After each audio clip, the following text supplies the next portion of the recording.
Explainer x में आप लोगों का स्वागत है। आज हम जेनरेटर एक्स सीजन 2 एपिसोड 4 को डिस्कस करने वाले हैं, जिस एपिसोड का नाम है अलायंस। इस एपिसोड में हमें बगजार के बारे में और भी ज्यादा डिटेल्स बताया गया है, जो कि काफी इंटरेस्टिंग है। एपिसोड के स्टार्टिंग में रेक्स नरेट करते हुए कहता है, धरती के झोल पर एक जगह इतनी खतरनाक है कि उसे चारों तरफ से बंद करके बाकी दुनिया से अलग कर दिया गया था। बगजार में आपका स्वागत है, जहाँ बहुत खतरनाक क्रिएचर्स आजादी से घूमते हैं, जहाँ एक बेशकल तानाशाह इंसानियत पर अपना कहर बरसाने के लिए यहाँ से भागने की फिराक पर है। लेकिन अब ये जबरदस्त किले बंदी नाकाम होने के कागर पर है और पूरी इंसानियत की उम्मीद सबसे मजबूत और ताकतवर हाथों के भरोसे टिकी हुई है। और हाथों से याद आया, तुम्हारे पास तो 4 है, एक हाथ से पेचकस दोगे प्लीज। पर बोबो पेचकस नीचे गिरा देता है। हॉलिडे कॉन्टेक्ट में पूछती है, गाइस सिल्क का क्या स्टेटस है। रेक्स कहता है, यहाँ पर रेगुलेटर खराब हो गया है डॉक, जब तक मैं इसे ठीक ना कर लूँ मुझे इस हाथ से ही कंट्रोल करना होगा। बोबो लोकेटर को देखकर कहता है, तुम्हारे और चाहने वाले आ रहे हैं, पिछली बार मैंने संभाल लिया था। रेक्स कहता है, ओ ठीक है, इसे पकड़ो और चाहे तुम कुछ भी करो इसे मत छोड़ना। बोबो पूछता है, वरना क्या होगा। रेक्स कहता है, धमाका। बोबो कहता है, ओ फंसा गया मुझे। रेक्स ट्रैकर के सहारे एक टनल में आता है और कहता है, ऐसे सुनसान और वीरान जगह पर भी हमारा हीरो अपने दुश्मनों से दो हाथ करने के लिए तैयार है। वैंकलेस को देखकर रेक्स अपना मास्क पहन लेता है, जिसके बाद वो इनविजिबल हो जाता है। वैंकलेस के आने का खबर वो बोबो को देता है और कहता है वो अपने चिल्लर पार्टी को भी अपने साथ लाया है। बायोल्फ, स्कैलेमेंडर, ब्रिज और सर्सी उनको जाते देख रेक्स कहता है, लगता है वो कहीं और जा रहे हैं, उनका पता तो लगाना होगा। बोबो कहता है, बिल्कुल नहीं, तुम मुझे यहाँ अकेला छोड़कर। तभी रेक्स कहता है, सॉरी दूसरा कॉल आ गया। दूसरे कॉल पे हॉलिडे थी। वो कहती है, रेक्स तुम सील रेगुलेटर को ठीक क्यों नहीं कर रहे हो। रेक्स कहता है, वैंकलेस यहाँ आ गया है। हॉलिडे कहती है, वैंकलेस वहाँ पर, ठीक है तुम्हें छानबीन करनी चाहिए, लेकिन सील्ड को ठीक करने के बाद। रेक्स कहता है, तब तक तो शायद देर हो जाएगी। हॉलिडे रेक्स के इरादे को समझकर कहती है, वो वहाँ है ना। रेक्स कहता है, कौन, ब्रिज। लेकिन हॉलिडे कहती है, बस छानबीन करना और कुछ नहीं, और मुझे हर पल की खबर चाहिए। रेक्स अपने मिशन पे लग जाता है। रास्ते में वैंकलेस को एक ईवो मिलता है। उसे ठिकाने लगाने के बाद वैंकलेस कहता है, दिलचस्प बात है, ये तो ईवो के पनपने का बिल्कुल अलग मामला है। बायोल्फ कहता है, इस जगह हम अपना वक्त बर्बाद कर रहे हैं। सर्सी कहती है, वैंकलेस जानता है वो क्या कर रहा है, इस बारे में सवाल करने का हक तुम्हें नहीं है। बायोल्फ कहता है, क्या कहा, तुमने मेरी वफादारी पर शक करने की हिम्मत की। सर्सी कहती है, सॉरी, खुद को संभालो। रेक्स कहता है, अपनी जान की जरा भी परवाह किए बिना हमारा हीरो दुश्मन के इलाके में अपनी तलाश को अंजाम तक पहुंचाने के लिए घुस रहा है। वैंकलेस के साथियों के पीछे आकर रेक्स कहता है, विलियन इस बात से बेखबर है कि वो उन ताकतों से टक्कर लेगा जिन्हें शायद वो संभाल नहीं सकता। वैंकलेस वहाँ के ईवो से निपटने के लिए सर्सी को कहता है। तभी वो बिना फेस वाला ईवो उनके ऊपर हमला करता है। ब्रिज उसे अपने पोर्टल से टेलीपोर्ट करती है। वो बिना फेस वाला पूछता है, कौन हो तुम। वैंकलेस कहता है, मैं वो हूँ जो तुम्हारी मदद करेगा। वो ईवो बोलता है, तो चलो मेरे साथ। वैंकलेस ब्रिज को अपने साथ लेकर चला जाता है और वो बायोल्फ से कहता है, मुझे कोई दखलंदाजी नहीं चाहिए। रेक्स बोबो से कहता है, ब्रेकिंग न्यूज, वैंकलेस और नोफेस के बीच कुछ गुफ्तगू हो रही है, मैं जाकर उन्हें रोकता हूँ, ओवर एंड आउट। बोबो कहता है, मेरी बात तो सुन लो, लगता है मेरा हाथ आज जाम हो जाएगा। सर्सी पूछती है, हमें उसके साथ जाना चाहिए था, वैसे वो करना क्या चाहता है। बायोल्फ कहता है, मुझे नहीं पता। सर्सी कहती है, तुम्हें नहीं पता, पर वो तो तुम पे ज्यादा भरोसा करता है। तभी बायोल्फ रेक्स को फाइंड कर लेता है। सर्सी आके उसका मैक्स उतार देती है और कहती है, रेक्स। स्कैलेमेंडर कहता है, प्रोविडेंस का जासूस।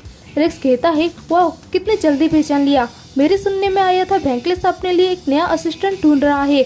बायोल्फ गुस्सा हो जाता है। रेक्स कहता है, ये सच है, हमें ये खबर अंदर से लगी है, लेकिन हैरानी नहीं हुई, वो नोफेस बहुत टेढ़ा बंदा है, लगता है बायोल्फ में आजकल उतना दम नहीं रहा। रेक्स तब पैक के साथ फाइट करने लगता है और कहता है, कोई नई बात नहीं है, पहले वो तुम्हें मीटिंग से बाहर रखते हैं और बॉस फिर तुम्हारे काम करने के तरीके को लेकर सलाह देते हैं।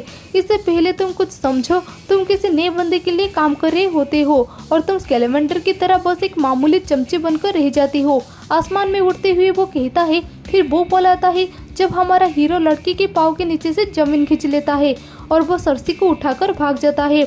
सर्सी कहती है, मुझे नीचे उतारो। रेक्स कहता है, पहले हम एक दूसरे की बात तो सुन ले। सरसी कहती है ठीक है पहले मेरी बारी। ऐसा कहकर वो अपना साउंड अटैक करती है तो वो दोनों तेजी से नीचे गिरने लगते हैं। बोबो का इधर बुरा हाल हो रहा होता है। दूसरी ओर नोफिस वेंकलेस से कहता है दुश्मन पहले भी आए थे, वो सिर्फ जख्म दे गए। वेंकलेस कहता है ये वो जख्म है जो हम दोनों को मिला है। प्रोविडेंस आर्मी ने मेरे इलाके में भी हमला किया और मेरी आर्मी तबाह कर दी। नोफिस बोलता है उनमें से एक ने हमें बहुत टॉर्चर किया, वो अपने शरीर से मशीन बना सकता है। वेंकलेस कहता है ओ रिक्स, हमारा दुश्मन एक ही है, चलो एक सौदा करते हैं। तुम एक खतरनाक आर्मी के मालिक हो, मैं बदले में तुम्हारी आजादी और बदला लेने का रास्ता बता सकता हूँ, तुम मेरे जनरल बन सकते हो। बायल भी वहाँ आकर कहता है मास्टर एक बात कहनी थी। वेंकलेस कहता है यहाँ हमारी जरूरी बात चल रही है, तुम मुझे परेशान किए बिना एक मामूली काम भी नहीं संभाल सकते। बायल कहता है गलती हो गई मास्टर, वैसे कोई खास बात नहीं थी। सरसी नीचे पहुंच जाती है पर रेस को चोट लग जाती है। रेस कहता है हमारा हीरो अपने सपनों की रानी को मनवाने में लगा है, लेकिन रानी कोई कसर नहीं छोड़ रही है उसका दिल तोड़ने में। सरसी फिर से उस पर अटैक करती है तो रेक्स कहता है और हाथ पैर तोड़ने में भी। फिर वो कहता है सरसी मुझे सिर्फ 1 मिनट दो, ठीक है? मैं यहाँ तुम पर जासूसी करने नहीं आया था, मैं यहाँ उन क्रिएचर्स को बाहर निकलने से रोकने के लिए आया हूँ। सरसी कहती है ये सब तुम मुझे क्यों बता रहे हो, तुम्हें पता है कि मैं कौन हूँ? रेक्स कहता है वेंकलेस जो भी सदा करने वाला है वो हम सबके लिए बुरा साबित होने वाला है। इसके साथ रेक्स वेंकलेस की बुराई करने लगता है। सरसी ये सुनकर रेक्स के ऊपर अटैक करने लगती है और वो कहती है तुमने कभी सोचा है वेंकलेस तुम में इतनी दिलचस्पी क्यों रखता है? मैं जानती हूँ रेक्स, वो तुम्हें कभी मरने नहीं देगा। इसके साथ वो रेक्स के ऊपर अपना लास्ट अटैक करती है। नोफिस कहता है हमें आजाद करो। वेंकलेस कहता है अगर मैं तुम्हें आजाद करूं तो क्या तुम मेरे लीडरशिप पर भरोसा करोगे, सिर्फ मेरे लीडरशिप पर? नोफिस कहता है अपना लीडरशिप साबित करके दिखाओ। उस वक्त सरसी रेक्स को लेकर आती है।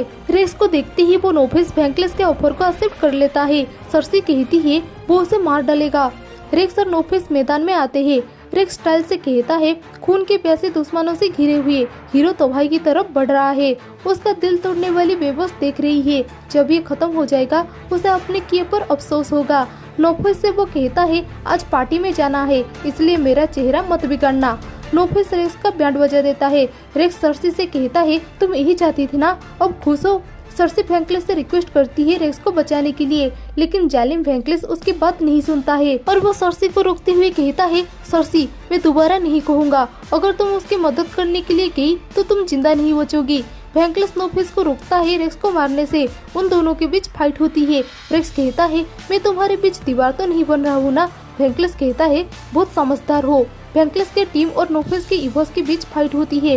रेक्स समझदारी से वहाँ से बाहर आ जाता है। बोबो गुस्से में पूछता है आखिर तुम कहाँ चले गए थे? हॉलिडे रेक्स को कॉन्ट्रैक्ट में बताती है कि अगर सिल्ट नाकाम हो जाती है तो सिस्टम को रिबूट करने के अलावा और कोई रास्ता नहीं बचेगा।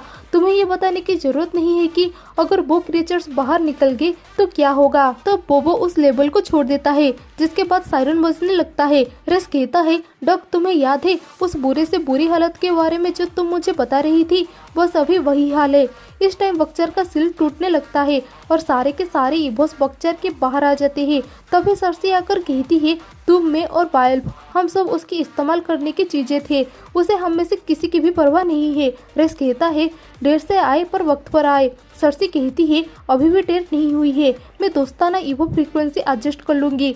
सरसी की आवाज सुनकर वो इवोस वापस बगजार में आने लगते हैं। रेक्स कहता है ये काम कर गया, वो हमारे और आ रहे हैं। फिर से वो स्टाइल मारकर कहता है अपने दोस्त और दुनिया को बचाने के बीच उलझा हमारा हीरो समझदारी से काम नहीं लेता और वो इवो से फाइट करने लगता है। बायल आके रेक्स का मदद करता है और कहता है ये शील्ड जनरेट करो।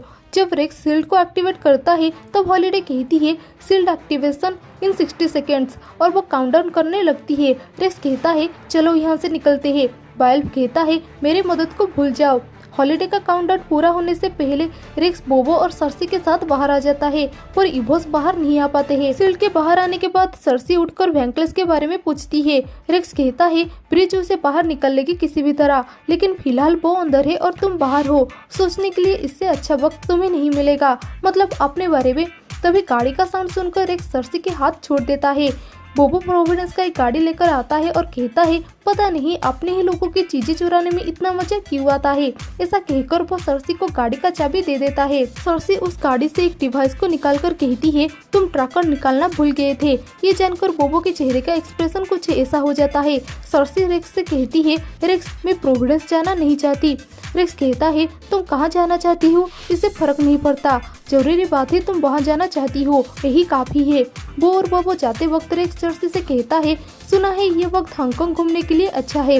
रेक्स कहता है, और इस तरह थका हुआ हीरो वापस चल दिया, खतरा टल गया, दुनिया बच गई और दुश्मन हार गए। सर्सी अपने गाड़ी में बैठ जाती है। रेक्स कहता है, बस लड़की से दोबारा मुकाबला ना हो। रेक्स कहता है, तुम्हारा ये बोलना जरूरी है क्या? और ये एपिसोड यहीं पे खत्म हो जाती है। आखिरकार सर्सी को वैंकलेस की सच्चाई पता चल चुकी है, इसलिए तो उसने रेक्स की मदद की और शायद वो आगे वैंकलेस के साथ काम ना करे। फिर भी कुछ कहा नहीं जा सकता। इस एपिसोड में बकचर का सिल टूटने की वजह से इवोस बाहर आने लगे थे, पर किसी ने भी ये नहीं सोचा था कि सर्सी और पायल रेक्स की मदद करेंगे इवोस को जाने से रोकने में। अगर आप लोगों ने प्रीवियस एपिसोड को मिस कर लिया है तो इस एंड सीन के लेफ्ट वाले वीडियो पे क्लिक करके देख लेना।